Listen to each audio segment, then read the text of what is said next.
Within the cold, echoing walls of Kensington Palace, a world apart from the ordinary, a young prince's life began, one shaped by tradition, expectation, and a relentless desire to protect. Prince William's childhood was less a preparation for leadership and more a process of preservation, where every moment was carefully managed and every experience filtered through the lens of royal protocol. He was raised not to lead, but to be idolized, swaddled in privilege and shielded from adversity, his days filled with ceremony and comfort rather than challenge or risk. Every stumble was cushioned, every flaw ignored, as the palace sought to protect its precious heir at all costs, ensuring that even the smallest discomfort was swiftly erased. William learned early that his birthright was enough, effort was unnecessary, and deference was expected from everyone around him, reinforcing a sense of inherited importance. Unlike other children, he never faced real struggle. His world bent to his will, his insecurities placated, never confronted, and his wishes granted before they could become needs. The palace doubled down on overprotection, reinforcing his sense of entitlement and insulating him from criticism, with layers of security and staff always at the ready. Instead of building resilience, they built a hollow confidence, mistaking applause for achievement and admiration for genuine accomplishment. In their quest for a flawless monarch, they created a prince untested by adversity, destined to inherit applause he never truly earned, and to face a future shaped more by image than by experience. The story of William and Harry was never just heir and spare. It was a study in contrasts, shaped by the expectations and pressures of royal life from the very beginning. Harry, with his mother's warmth and natural charisma, connected effortlessly with people, inheriting Diana's gift for empathy and her instinct to reach out to those in need. William, on the other hand, remained reserved and awkward, weighed down by the immense duty that awaited him, always conscious of the crown's expectations. The palace, threatened by Harry's growing popularity and independent spirit, chose to suppress his shine rather than nurture William's personal growth, prioritizing tradition over individuality. Harry found purpose in action, military service, the Invictus Games, and a relentless drive to make a difference beyond palace walls. He broke royal silence with honest conversations about mental health, challenging stigma, and encouraging others to speak up. He worked for change, embodying a modern, engaged royalty, one who saw service as a calling, not just a duty. William, meanwhile, was groomed to expect rewards without effort, his role more figurehead than leader, shaped by centuries of royal protocol. The institution discouraged him from trying too hard, equating effort with weakness, and teaching him to maintain distance rather than connection. As Harry's achievements grew, William stood beside him, sharing the spotlight but not the labour, their destinies diverging with every step. The palace's strategy propped up the heir by dimming the spare, leaving William reliant on borrowed glory, and Harry forging his own path in the world. Nowhere was the palace's manipulation clearer than in the story of the Invictus Games, a project that would come to symbolize both innovation and internal rivalry within the royal family. Harry's vision, drive, and empathy brought the games to life, transforming a simple idea into a global movement that inspired wounded veterans and their families. Yet, the palace PR machine quickly recast it as a joint royal triumph, eager to spread the glow of success across the family. William's involvement was minimal, but his image was carefully inserted into every narrative, ensuring he was always seen at the forefront. This taught him that credit could be claimed without effort, and that applause could be earned simply by association.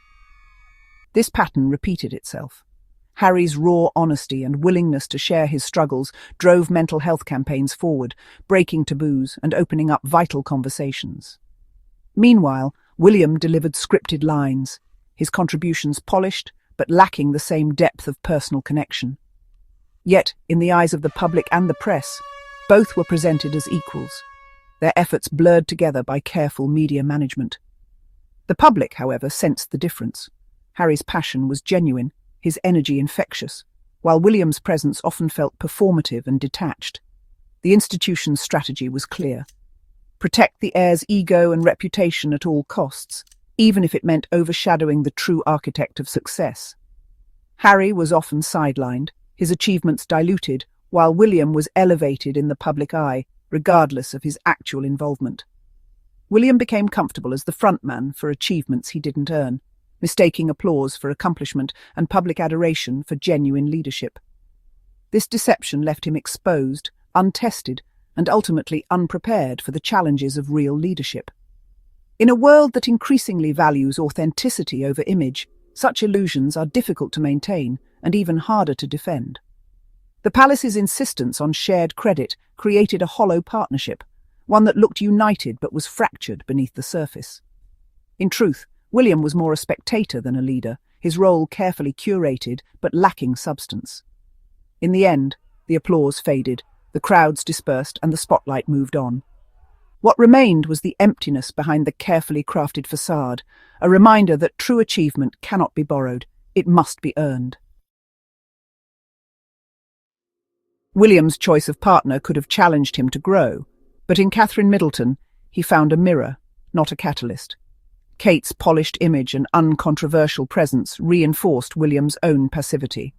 Their partnership, built on presentation over substance, resulted in a duo more concerned with appearances than impact.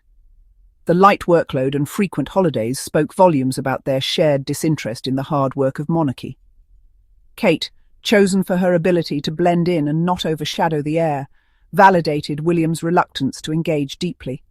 Rather than pushing him forward, she settled into the role of supportive consort, echoing his lack of drive. Together they became the prince and princess of boring, their public appearances sterile and uninspiring.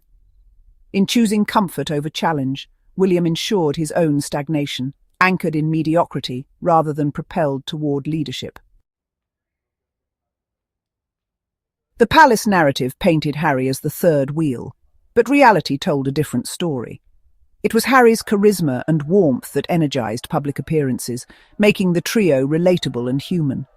William and Kate relied on his spark to mask their own stiffness, benefiting from his popularity. Since Harry's departure, the couple's lack of dynamism has become glaringly obvious. The myth of Harry as the add-on was born from William's insecurity, a strategy to assert his primacy by diminishing his brother. Now, with Harry gone, the stage feels empty, and the true source of the trio's magic is clear. William and Kate, once propped up by Harry's energy, are left exposed, struggling to connect on their own. The supporting actors have lost their star, and the performance has lost its shine. As public interest wanes, William retreats into paranoia, blaming imagined plots for his fading relevance. He now sees conspiracies where there are none, unable to accept that his own lack of substance is the real issue. Ironically, he once dismissed his mother's and brother's fears as paranoia, only to adopt the same mindset himself. Sheltered from responsibility, he lacks the tools for self-reflection, preferring to see himself as a victim. Royal commentators amplify his narrative, inventing enemies to explain his struggles. But the truth is simple. There is no plot, only a man unprepared for the demands of leadership. William's paranoia is not evidence of a conspiracy. It's the final symptom of a myth unraveling. The applause he once took for granted has faded, leaving only the echo of a carefully constructed illusion. The bitter irony is that William was not sabotaged by the establishment, he was manufactured by it. The palace's obsession with protection led to infantilization, confusing image with substance and shielding him from growth. They built a facade of perfection, denying him the struggle that forges real leaders. Harry's strengths were seen as threats, his successes repackaged to pad William's resume. Now the monarchy faces an heir unprepared for modern leadership, unable to inspire or connect. William was taught that adulation was his birthright, never something to be earned. The tragedy is not a plot to sideline him, but a plot to create him, a hollow heir, the product of a system that prized image over substance. In the end, the establishment's greatest failure is not betrayal, but the empty legacy they so carefully constructed.